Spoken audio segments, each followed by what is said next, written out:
Conservationists in Uganda are concerned about the declining number of shoebill birds. Human activity is having a negative impact on the bird, with less than 200 now in existence in the wild. CCTV's Hilary Ayesiga reports.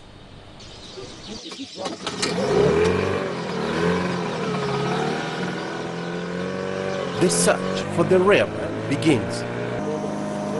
It's an area of about 16,500 hectares on the shores of Lake Victoria.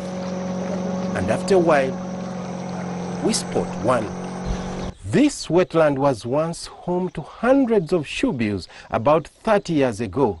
But today, coming across just one took us hours, an indication of reducing numbers of this gentle bird.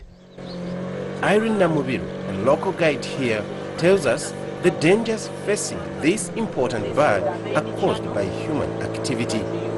We have people here who burn this swamp, and they can buy the eggs and the young ones. You can find them killed in that fire. And that's not all. The local fishermen and the birds compete for food in this wetland. This bird feeds on fish. It feeds on lungfish, tilapia, and frogs. So these fishermen go for that fish, and then that bird needs to eat that fish. So that's also another third threat for that bird. Uganda has about 150 shoebills remaining in the wild.